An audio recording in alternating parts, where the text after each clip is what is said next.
they say give yourself 10 years and whatever you're doing, it will be like what it's supposed to be. Yeah. And people look at me and they come to my page and they're like, she's so young and she's this. And I'm like, for me, I'm like, I'm dreaming. Right. Shit, I feel like I'm 40. Like, I'm tired. I'm tapped. I am tired, okay? So I have to let people know, like, this ain't new to me. Being a hustler, being a CEO, not new to me. And a lot of times, like, people like, yeah, you a boss. And I'm like, no. Like, I don't even like that word. No. When my employees, like, we don't, and my boyfriend say this all the time, like, y'all not our employees. Like, we work together. Ghetto. Good idea. Now we buying merch. That's ghetto.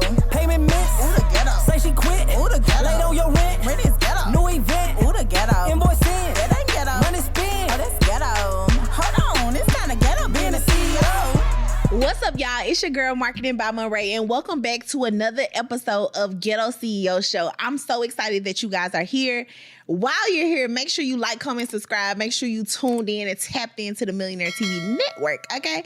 So listen, this episode is going to be amazing. Alexia is a CEO that you guys need to know because she is a hustler, okay? She got literally 7 different companies, and I want you guys to know about all of them, right? But the thing is, I created Ghetto CEO because it is a unfiltered and raw, uncut view of behind the scenes of being a CEO. And a lot of times as CEOs and entrepreneurs, we get to learn about marketing, sales, operations, systems, all the things, but nobody is taking us to school about this CEO stuff, right? Like nobody is taking us to school about the mental anxiety that comes with growing as a CEO. Nobody's taking us to school about what it's like to scale and continue to scale and run $1 million company. Nobody's taking us to school about building a team and being a leader. So at the Ghetto CEO Show, we are taking you to school behind the scenes of what it's like to really be a CEO. So I can't wait for you guys to dive into this episode and meet my girl, Alexia Wright. Alexia, welcome to Ghetto CEO, girl. Thank you, Marie. I appreciate it. Yes, let me tell y'all something. Alexia is the GOAT, right? Everybody know you for Airbnb, but you are just the GOAT, period. Okay, the CEO. Thank you. Okay, so let them know who you are, why they should know you, because they should know you. Okay, my name is Alexia Wright. I am a top-rated superhost here in the Atlanta area. I'm running over about 30 Airbnbs right now, and I do a lot. Yes. A lot of people do know me for Airbnb because that's what I've mastered. But me and my boyfriend, we own a transportation company. We have a Sprinter van. We have a black truck. We have housekeeping that's in-house with the Airbnbs. We have property management that's in-house for the units. We have, I said housekeeping, right? Property management, the luxury transportation. We have vending machines. Yes. We have 6 vending machines. So we do a lot. Yes. We do a lot. Listen, the one thing that I love about that is that, you know how people say all the time, like, you gotta have 7 streams of income, right? But they be having 7 different streams that ain't streaming together. No, for real. Like, serious. And then we got we own seats at the State Farm Arena. So all the Hawks games, all the concerts that come to State Farm Arena, we own. And then the Falcon, we own seats at the Falcon Stadium. So Beyonce coming. Period. Taylor Swift gonna be there. Like, so all that stuff goes hand in hand. So the whole goal of the way that I wanted it to be set up was that we had a full-blown concierge company. So when people come in town, we got somewhere for you to stay. We're going to pick you up from the airport. If you want to ride around town in the city. If you got entertainment for you so you can go to the basketball game. And boom, you got somewhere to come back and lay your head. So like you were just saying, I think that is something that a lot of people forget. Like, they're not intentional about what they're doing. They just want sources of revenue. But everything comes together for us. So I could put together a $7,000 package for everything that we do. And you could come in, you got a one-stop shop. Right. You know what I mean? So I think that's very, very important. No, I think it's so important. I think a lot of people sleep on it, right? True. Because I think as visionaries and as CEOs, we are very creative. And we feel like we have to create different things to like scratch that creative itch. But that's not really the case. Like, why can't you create things that run together? And it's fine facts. Exactly. That's where the real creativity comes in. Come on, that's making actual money. You can't be creative and then be broke. Like, no, that's crazy. We're not doing that one. No, thanks. No, that's crazy. But that's important though. That is major because I see people like, so people always compliment me on my hair. And they're like, why don't you start a hair company? Like, people are always asking me, where do you get your hair? And I'm like, I could have a vendor, but I will never sell hair. Yeah. That's not my lane. Right. My hair is always going to be on 10, but I will never sell hair. You will never see me selling hair. Yes. So it's something that I thought about, but I had to tell myself, like, this doesn't go with my brand. So I'm going to reroute somewhere else. My hair is still going to look the way it's going to look, but I'm not selling hair. Yeah. Regardless of what's going on in the city of Atlanta, a lot of people do sell hair here. And I do think the beauty industry is like on 10 in Atlanta, but it's just something I would never do. Yeah. So I'm about to go do something else. And that's fine. I think that if we executed on every single idea that came to our brain, we would never be able to focus. I think people don't get the opportunity and really understand like the staying in your lane. It's For not real. like we ain't trying to make you feel small, but your lane is your lane and dominate. No, for real. That is key. I tell people that all the time, like, stay consistent in what you're doing. Yeah. Yeah, you might see my Wright pop over here with, earrings or selling candles. Yeah. That don't mean that's for you. Right. My Wright just might have popped off with selling candles. Right. That's for my Wright. That's not for you. Exactly. So that's important. That's true. And it make it so much easier to like build on top of, because like you said, it all your housekeeping company, all of it feeds into it, right? It does. Like we have the Millionaire Mob University, which is our education company, but we own a production company. Exactly. Hello, here we go. Yes. Right? So it gotta make sense. So how did you start? Like, how did this? You just popped up one day and was like, I'm going to be a boss. You know what? I always used to tell my parents, like, when I grew up, I didn't want to work for nobody. Yeah. I've always said that as a kid.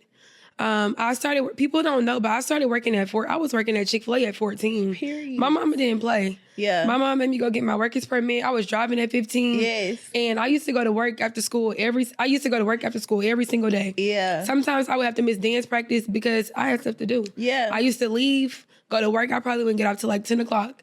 And had to be back up for school at 6 o'clock the next morning. Yep. So I already had that hustle. And I moved up in Chick-fil-A as a company really fast. They funded me to go to college. They gave me a scholarship for college. I even started traveling, opening up other stores, doing grand openings. I went to New York. I went to Chicago. I've been to like 4 different states to do grand openings. So it was kind of before my time. Like I had to grow up a little bit before my time. And it's not because I had to, because I never struggled as a kid. Yeah. My parents were very well off, but my mom also instilled in me morals and principles. Yeah. And that you gotta hustle. So I was paying a Comcast bill at 17. Period. I was paying my phone bill by 18. Yes. So I had bills before I even left my mom's house. Right. So now, like, that has really taught me a lot because now I know how to prioritize. Yes. I don't do nothing. Well, now because I have different sources of revenue, I don't have to put my bills first. You know what I mean? Like my bills are gonna get paid regardless. Right. But one day, they sent me to the Chick-fil-A in the airport, and that's the busiest Chick-fil-A in the whole world. And it was so busy. And they gave me assistant general manager. At this time, I was 19, 20. So I got assistant general manager at Chick-fil-A in the airport. And that was a hellhole. That was the worst job of my life. Oh my God. I hated it so much, Murray.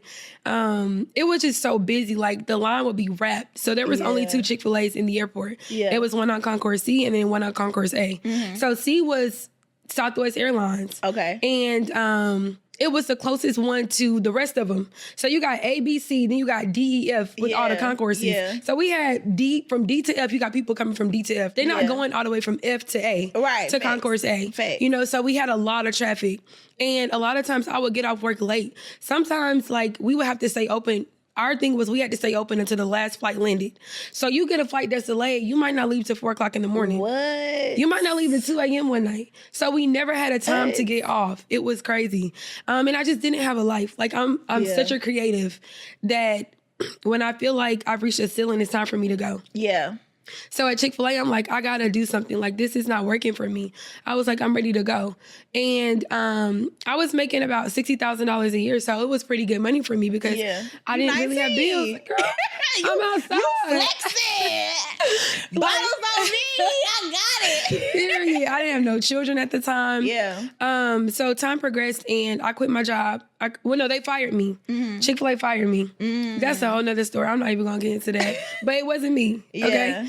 But they fired me, and from there I went and I started my lingerie line. I had already had my lingerie line, but I kind of just I invested into it and I put more money into it. Yeah. And I moved out of, around this time, I was moving out of my condo. Yeah. In the midst of me getting my lingerie line together, I started investing into real estate. So I started looking into other streams. At this point, it's lit because I got to figure out how I'm going to get this $60K back. Right. You know, that's how I'm thinking. So I started being on Instagram more often and I met Greg Parker, which is my mentor. His name is @BigBusiness on Instagram. Okay. And I How old are you at this time? I was 20. 20. Okay. I was 20 at this time. 20 moving. I was shaking. moving. Yeah. I was moving. I was moving for real.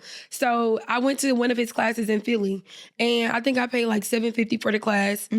And we was at his community center, and he took us like on a tour to see a few of his real estate properties. So I'm like, okay, cool. Yeah. And then a couple months later, he came out with a program for his one-on-one mentorship. Okay. So you could buy a house from him.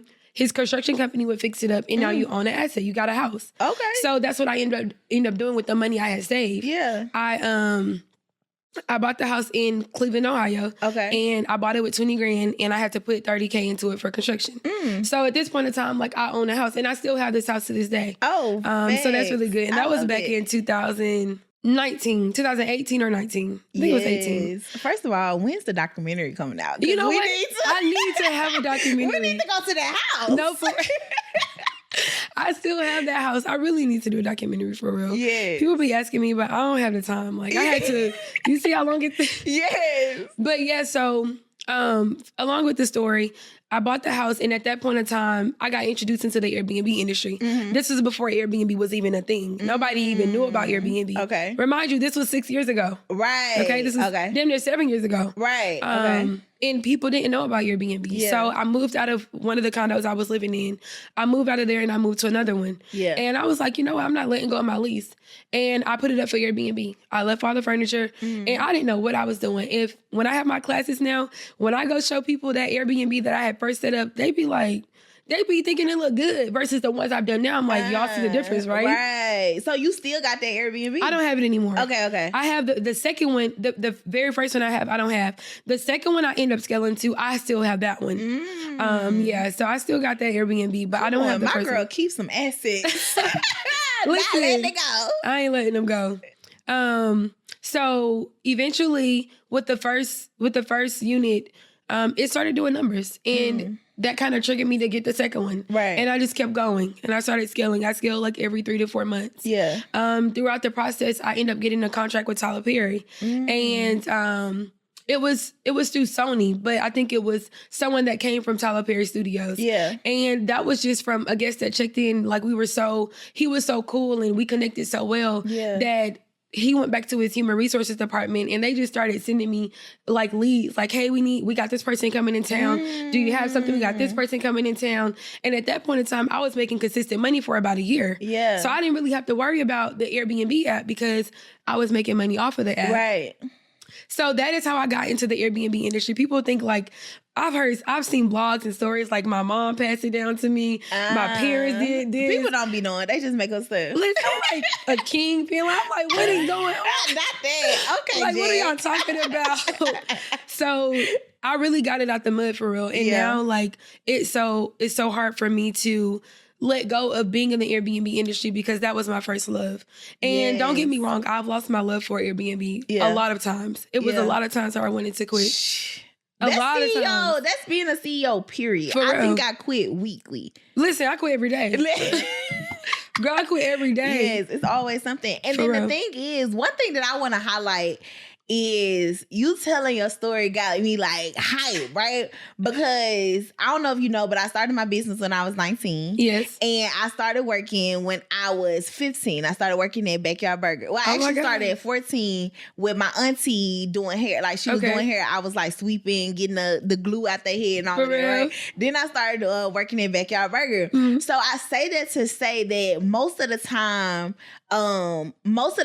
CEOs are literally always A players. You know For what I mean? real. Like, people that are A players are always A players. Yes. Like, you don't start winning just now. No. Like, we been winning. We been doing this For stuff. real. You know, they say it take 10 years. Yeah. They say give yourself 10 years and whatever you're doing, it will be like what it's supposed to be. Yeah. And people look at me and they come to my page and they're like, she's so young and she's this. And I'm like, for me, I'm like, I'm drained. Right. Shit, I feel like I'm 40. Like, I'm tired. I'm tapped. I am tired, okay? So I have to let people know, like, this ain't new to me. Being a hustler, being a CEO, not new to me. And a lot of times, like, people like, yeah, you a boss. And I'm like, no. Like, I don't even like that word. No. When my employees, like, we don't, and my boyfriend say this all the time, like, y'all not our employees. Like, we work together. Yeah. We colleagues. We are facts. I don't treat my employees like they work for me. Yeah. I'm going to treat the janitor with as much as respect I'm going to treat my CFO with. Yeah. You know what I mean? Nah, facts. So we've been doing this for a long time. And that's the thing. Like, I think people think, and I think it's Instagram, right? For real. Like, social media. People think, like, this is an overnight type of thing. Like, it's not overnight. At all. You know, like, it take, like, this is my 10th year in business. You see what I'm, do you see what I'm saying? Come on, sis! Do you see what I'm saying? Like, yes. I'm 26 now. I started at 14. I started my business at 19. Yes. Like, we been hustling. Like, you gotta put some reps in. For real. Like, you just don't become LeBron. Be for real. Come on, you gotta practice. How long LeBron been playing basketball? I don't know, girl. I don't even watch it like that. But a long time. Somebody what was that, 20 years? 20 years. That's wild. We got some more time to go because he's still breaking records. Started. Man. He broke the record in his 20th year. Do you see what I'm saying? Like, and you think it's gonna come overnight? Yeah, that's crazy. I'm telling you, it's social media. People get the wrong interpretation on social media because it's so much cap going on social media. Man. Like, it's so easy to post a picture. It's so easy to cap on social media. Yeah. But I guarantee, and I tell people this all the time, like in my classes, there's a lot of Airbnb mentors now. Yeah. And I commend a lot of them. Yeah. It's a lot of them I give respect to. I don't think I'm the biggest. Right. Do I think I'm the best? For sure. Absolutely. Because I've been doing this. Like I really be in the field. Like, and I'm not doing this because it's a trend. No, exactly. I have to do this. Right. Like, this is me. Like, this is me. Yes. Like, you know what I'm saying? Like, and I'm not saying nothing about nobody else that work in our industries, but it's like, come on now. Let's tap be in. For real. Let's be for real. Like, be for real. And half of the mentors, y'all have taken my classes or watching my page or something. Yeah. Like, girl, let me tell you, just in the past 2 weeks, a lot of the ideas I come up with, I guarantee you, they came off the top of my head. Mm-hmm. It's from my creative source. Yeah. Or it's from my boyfriend. Yeah. It's not from me going to nobody's page looking at them. Come on now. I had a meet and greet 3 years ago. I did my very first meet and greet 3 years ago. Mm-hmm. Now I see everybody doing meet and greets. Yep. But the thing that pisses me off is people act like as if they came up with this idea. And I had to like take a step back like, Lexi, like you're an influencer. Yeah. People can't take their first step until you take your second. No, that's facts. So go ahead. It's like, and that's the thing that one thing as a CEO, because I tell people all the time, like being a CEO is hard. It's hard. And the reason why it's hard is because we wasn't trained for this. For real. You know what I'm saying? Like we didn't go to a school of like, this is what you do. Mm-hmm. Like you can learn marketing, but nobody tells you like, oh, you're gonna have to be a leader. Facts. Oh, you can't cuss people out when they do you wrong. Oh, you can't, like nobody's telling you those steps, right? And so one of the things that I had to learn is we are influencers as CEOs, right? And because God has given us this purpose, there are things that we are leaving breadcrumbs behind for other people. Mm-hmm. And I respect that, right? Too. Like I respect that, you know, I'm leaving the breadcrumbs, you picking it up, whatever, right? But just don't come to me sideways talking about I stole something from you. Nah. Come on now, let's be for real. Let's be for real. Because we can check the date. We can go on the thread and check the date. I got receipts.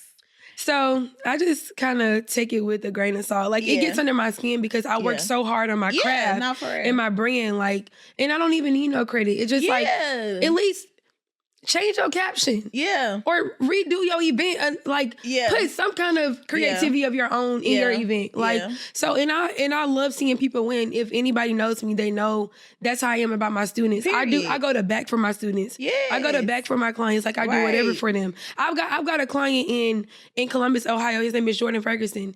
Jordan is running over 30 properties in Ohio. Period. We right here. And I still, if you go back to any of my classes, I still give Jordan his credit. And that's the thing that I think a lot of people don't understand. Like, as a mentor, we want our students to win. Absolutely. Like, I'm only as good as my students. For real. You know what I mean? Like, I'm only as good as how well they do as a coach. Exactly. Like, if LeBron's coach ain't making LeBron's, you know what I'm saying? Then you got a problem because I'm looking at you sideways. Exactly. So I think that people get it kind of misconstrued because I want my students to make more money than me. Yes. I want them to go further than me. For sure. I want them to take my mistakes and do better than me. It's like your child. It's like having a kid. Yes. I have a 4-year-old. I want her to be better than me. Yeah. I don't like when people tell me I want to be like you. Yeah. People DM me that all the time. Like, Yeah. I love your life and want to be like you. I said, no, be better than me. Yeah, period. Be Take better my than me. mistakes, take the things that I went through, and then you capitalize and you level up. Exactly. Do you completely feel like your content is trash? Like, you really could take your brand to the next level if you could really figure out how to do marketing, how not to spend all your time online, how to really systemize your social media and get your followers off of social media and into your bank account? Well, listen, I want to give you a free 15-minute content audit with myself and my team. And so we can really dive into your social media page. We can really dive into what you're already doing with marketing, and we can see what gaps you already have. Now, listen, I want to show you how you can work with us and we can help you fill in these gaps, but you may get off the call and you may feel completely full and you may not need us. Completely fine with me. So what I want you to do is click the link below, book a call with us so we can see if we can work together this year or if you got everything that you need to go to the next level. Let's go. So what do you think is like the most ghettoest thing of being a CEO? Because it's a lot of ghetto shit that we go through, right? Girl. But like, what's number one for you? Ghetto. I hate ghetto activities. I hate it. It's giving ghetto. I hate ghetto activities. What is the most ghettoest thing as a CEO? I need to think about that. What is the most ghettoest thing? It's a lot of ghetto stuff. Like, it's always, you got your team, it's just a lot of stuff that is going on that we just don't be tapped into. I think the ghettoest thing with me being a CEO, for real, is, I don't know. I can't really call that ghetto. What you was finna say? I was about to talk about the team. Like, okay, so maybe not the team, but like, not the people. You know what I mean? But it's like the activity of managing people, I think for me is ghetto. Very ghetto. Like, the fact, here's what blew my mind with team, right? When I realized that to scale, you had to have a team. For sure. But the thing is, I'm limited on my scaling and my potential based on other people realizing their potential. No, that's a fact. That's ghetto. No, for real, because like, if you don't get it, if you don't understand the assignment, we have a problem. Yeah. If you don't see my vision and my goal, we got a problem. Yeah. So, and I think the thing with that is bringing on people who has the same mindset as you, who wants to go where you want to go. Yeah. So this is what I do, right, as a CEO, as an entrepreneur. When I'm out at certain places, I'm always scouting because I'm always looking to build a team. Fact. So I literally just left Starbucks before I came, right? Yeah. And I was looking at the girl who was working. Yeah. And you know, like, at certain places, you got those hard workers. Mm-hmm. But then when you look at the places that they work at, it makes you think like, the quality of their mindset and how they think. Right. It's not a judgmental thing. Right. It's just when I think about where I want to go, like when I want to get my all glass 50 residential building for my Airbnb, come on, are you going to be able to run this? Yes. You know what I mean? So I was just looking at the girl at Starbucks and she was so sweet. She was so sweet. And I was like, you know what I did? I wrote my number down on a piece of paper. I said, call me.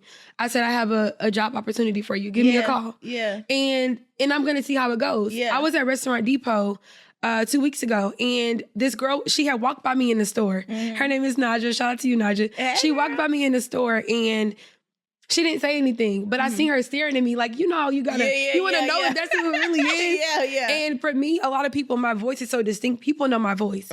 So when I got to the cash register, she came to the cash register behind me. Yeah. And when she heard me talking to the guy, she was like, okay, this is Alexia. Yeah. She was like, your name Alexia, right? I was like, yeah. I was like, how are you? And people do that to me in public all the time. So I'm used to it now. Right. But I noticed like she was in there, you know, she was Instacarting. So she was getting the job done. Yeah. And I told Naja, I said, she was just like, I love your work. I love what you do. And I was like, you know what?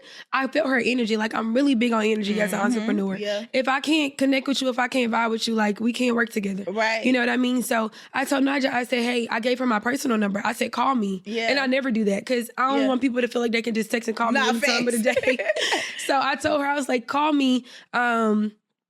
I got an opportunity for you. Yeah. And she literally started working with me yesterday. She'll be to work today. Period. You know what I'm saying? And Shout out to Naja. Shout out to Naja. She was great. So I was saying that to say, like, when it comes to building a team, you just have to know who's going to be for you. Yeah. I went to Walmart and one of the ladies, she was working so hard, but like the Walmart was so ghetto. Yeah. Walmart is ghetto. No, facts. Target me, please. Yeah, target me. We just target girls. Yeah. But Walmart was so ghetto and the lady was working so hard and I was like, yeah, she's a hard worker, but she's a hard worker here at Walmart. My hard work is a little bit different than ringing up groceries, sitting in one spot, working with a couple people. Yeah. You know what I mean? So I think that the team, building a team is not ghetto, but the people that you can work with. Nah, it's like ghetto. the process is ghetto. You know what I mean? Like the fact that you have, like I said, like you have to wait on somebody else's potential. For real. And there's been several times. So one thing that I tell people all the time that this was a process for me. I think that I have the dream team now, but I never, like, this has been a process. For real. And I've been in business 10 years and I probably had Congratulations. Thank you, girl. I gotta turn up this year. Period. You It's gotta going crazy. Celebratory drinks. You know? So, but in those 10 years, I probably had close to, even in the last 2 to 3 years, I probably had close to like 60 employees. You see what I'm saying? How many you got now? We got about 8. That's how it goes. Yeah, like and it was a hire. And sometimes you fire before you even get here because you ain't even show up. You know what I'm saying? Like, so. That's crazy. But it's a process because it's like the things that you have to think about. And a lot of times people just don't talk to you about it. Yes. I'm an only child. Okay. And not only am I my only child, but I am my only child. Like my mother she has siblings, but they're on her dad's side. Okay. So she doesn't have any cousins. So it's like to my grandmother and her aunt, like we have about 10 aunts and uncles. Okay. That's my grandmother's brothers and sisters. And they spoiled me. So it was like, what you mean I can't have? What you mean you ain't finna do? What you mean? You know? And so when you're A player and you start working with C players, it's different. It's irritating. It's ghetto. Facts. Like, cause it's like, what you mean you cramping? You can't come to work. What? Oh, my mama didn't play that. You better get your ass up and go to work. Because we have so the thing with that, right? And people use that all the time. And some women do have those menstruals where you cannot move. Yeah. But me, like, I'm about to take some Tylenol. But you don't have no choice. I don't have a choice. That's the difference. I don't have a choice. And that's the A and the C. Yep. We ain't got no choice. No, it's not a choice but to get stuff done. For real. I think that my thing is that I want to work with other A players. Yes, absolutely. You know what I'm saying? Like, I want to attract A players and I want to be around people that can get stuff done. Period. We got one thing that I ask my people now when I hire them, I'm saying, what's your vision? Yes. Because I want you to see your vision inside of this vision. Exactly. Because this ain't about me. Because a lot of times the thing that used to mess up with my relationships with my employees, they'll be like, oh, this is for you. This is for you. I'm like, no, sis, I work here too. Yes, it's for us. Like, if we don't work and make money, I don't get a check either. Exactly, for real. That's and fair. I don't get paid after y'all. So, like, if, the money looking a little funny. They don't realize that. Come on now. We can have $10,000, but you got a payroll of 8. Yep. Guess what? I got to pay y'all before I get mine. And if the money ain't there, who getting cut?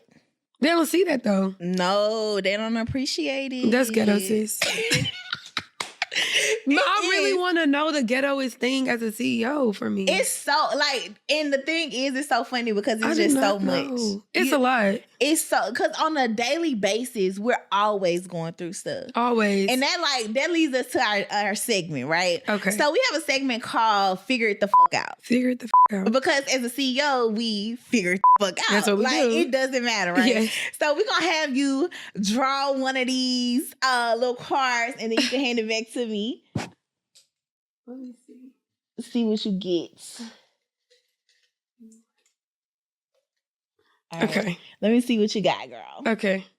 All right, y'all ready to see? Because this, okay, so it's going to be a scenario. Okay. And then you got to tell us as a CEO how you would figure it the out. Okay. All right. Let's see. Let's see, girl. This is going to be good. Okay. All right. So it's December and you've made $2.2 million, but you spent over $3 million in expenses. You want to end the year profitable, but you don't know what to do. What's next? I'm calling my boyfriend. Save me! Period. I'm calling my boyfriend. Okay, no, for real. So I made $2 million, $2.2 million. Yeah. But I spent $3 million. Yeah. You want to end with some money in the account. Like, you like... It's December? You got 30 days, sis. To make $1 million. Yeah. To make $1.2 million. Yeah. Oh, my God. What kind of question is this, Ray? What you gonna do to run up the bag? I gotta figure this the out. Yes, you got to. No choice. You know what? I know that, listen, you can't do a lot of stuff without a team. Yeah. Without people. I've learned that in my last couple years of business. So guess what? I'm calling the crew up. Yeah. Cause what? $1 million in 30, like being realistic. Like it's easy to say, I'm not gonna sit here and cap like all 7 of my businesses can do $1 million in 30 days. Right. Like that's not even ideal. Right. Like let's be realistic. Yeah. So I'm gonna thank God I have a great support team and I have really great quality friends that really own things and you know they have businesses that are doing well. Yeah. So I'm gonna have to call the crew up. No, for real. We're gonna have to get in the group message. These assets. No, for real. I'm finna take your house. Yeah. I'm gonna have 100 houses on Airbnb by the end of the day. Cause see, the thing about it is, right, I'm a hustler. Yeah. So I'm gonna get it done. The fuck out, right? So even if I need y'all to give me 100, whatever, 200,000, $250,000, to turn this into $1 million, I got y'all next year on the back end. Facts. But I don't really, being realistic, like we're gonna have to do that. Nah, and I think that's one thing that as CEOs, because we are figuring it out, the number one thing that I feel like we don't do is ask for help. For real, that is big. That's big. We do not ask for help. And I'm talking about, I be drowning. Yeah, for real. I'm the same way. Crying. Yeah. Drowning in my own tears. No, for real. Like, and I think that with that, I think it's a pride thing because we, as entrepreneurs and as CEOs, like on that level, you gotta have a certain level of pride. Like, you don't want people to feel like you just asking for stuff, especially not when you don't have to. Right. And I put God before anything in my life. Absolutely. My business, like anything you can think of, I put God first. Right. So when things are not going my way, and things that I'm learning is when things are not going my way, it's not that. It's for me. It's God's direction. You know what I mean? Like and that's hard. Sometimes that thing you be like, it's hard. I heard you say it was overflow, but where is the flow? And you know what? Me and my boyfriend was just talking about overflow the other day, and I was sometimes that's my word for 2023. Overflow. Yes. So sometimes we sit and we talk about things that we have prayed about. You know, like dang, I prayed about this, and God, did this for me. Yeah. And we were just talking about overflow the other day, and he was like, he told me, he said, you gotta be direct and specific with what you ask God for. Ooh. Because I told him, like, when I talk to God, I try not to ask God for anything. Right. I tell God, like, God, lead me and I trust you. Yes. And wherever you choose to take me, I'm okay with that because I know that you're going to lead me to where I need to go. Right. So when I ask for overflow, like, it could be overflow to where you can't even handle it. Yeah. You got overflow right now with 3 employees. Yeah. What you need overflow for? Right. No, God, I need overflow in a solid foundation. Yeah. God, I need overflow in a solid team. Yeah. God, I need overflow in my business financially. Like, so he told me, like, you got to be direct. And ever since that day, I'm very specific. So now, in order for me to know, like, I need a solid business foundation, I need a solid team first. And I think that's so important because we don't even, sometimes as entrepreneurs, we want help. Yes. We don't know what to ask for. True. And I think that's the biggest skill as a CEO. Like, you got to ask the right questions to get the right things. Specifically, right? yes. Like, yes, even like with your mentor that you said, like, if you just call him and be like, I need help, people like, okay, what's up? With? Like, what exactly? Yep. And a lot of times we looking for somebody to come save us or help us, but we not specifically asking for the things that we need, and we should do the same thing with God. For real. 'Cause I'm like that. It's like, okay, God, like, even I think about my prayer, right? Before I eat, I'm like, okay, Lord, lead us in the right direction. Nah, I need you to lead us in the direction of making this podcast the biggest show that you ever seen before, and us walking the purpose that you want me to walk into. And it right? will be. Absolutely. You know what I mean? Like, directly. you gotta ask, because if you ask, you shall receive. You will. That's what he said. And he meant that. Period. Yes. No, that's facts though. Nah, it's a process, y'all. Definitely. Like, but I honestly know that all the stuff we go through, all the stuff that we do, like, we wouldn't give this up for anything. It's destined for us. Like, you're not going back to that Chick-fil-A in the airport. Oh no. Never. It's not happening. And we were just talking on the elevator, and I was telling you, like, and this is not saying literally, like, I can't say be consistent and say I want to quit. As entrepreneurs, we always want to quit. Like, we get tired sometimes. Yeah. But I was just saying, like, with my property management company, like, I got to do some rearranging because I'm getting tired of it. You know, like, I'm ready to step back. Like, I'll be 30 in 4 years. Yes. And my vision have always been, because I've been working for so long, by 30, I want to be done. Yeah. I want to be chilling. I want to be retired with my family. I want to be on my own island. That's period. I want to be able to come and go as I please. Yeah. And I'm like, I can't do this with my property management company. Like, I'm ready to let it go. Yeah. And it was just like a matter of, we're in a recession. Like, we're in a space where things are happening. Like, the economy is changing. Look, why would you let go of your property management company? My boyfriend said, why would you let go of your property management company when it's people out here who are begging for businesses? Yeah. And I had to think about it. Like, dang, that was ungrateful of me. Like, I know this is hard, but it makes money. Yeah. It helps my clients make money. Yeah. And it's a great business that I built. Like, I built this from the ground up. Right. Like, I really got this business out the mud. I've learned so many systems and things to where people would pay $1 million for the game that I could teach them. Exactly. You know what I mean? So, and I think that the thing is with business, I think we have to think about our exit strategy. For real. You know what I mean? Like, because we started so young. Like, some people just hitting their stride when they 40. Nope, that's crazy. And you know what I mean? So, and we ain't even 30 yet talking like this, you know? And so I want people to think, I don't care what age you start. I don't care if you start at 40, 45, 50, 55, whatever. You got to think about your exit strategy. So if it's like, because I tell people all the time, like, Millionaire Mob University is for sale. It's not for sale for today, right? But when it gets to $1 billion valuation, you can buy it. You can buy it. And I will stay on in whatever capacity I need to stay on it. But it is for sale because that's my exit strategy. Like, I want to create a university, and I know to make this company bigger, I need additional resources that I don't know. So how can I create, like, I want a physical university where people come to. That's lit. I don't know how to do that. That's lit. But I sell it. No, for real, that's lit. I like that. Yes. That's lit. And there's people who have done that before. Yes. You see what I mean by, like, calling people for help? Like, people have done that before. And people probably know people that have done that. Exactly. One thing I can tell you can't make it to the top alone. Period. You will not make it to the... People say it's lonely at the top. It's definitely lonely up there. But you can't make it up there by yourself. Yeah, if you let it be lonely. Yeah.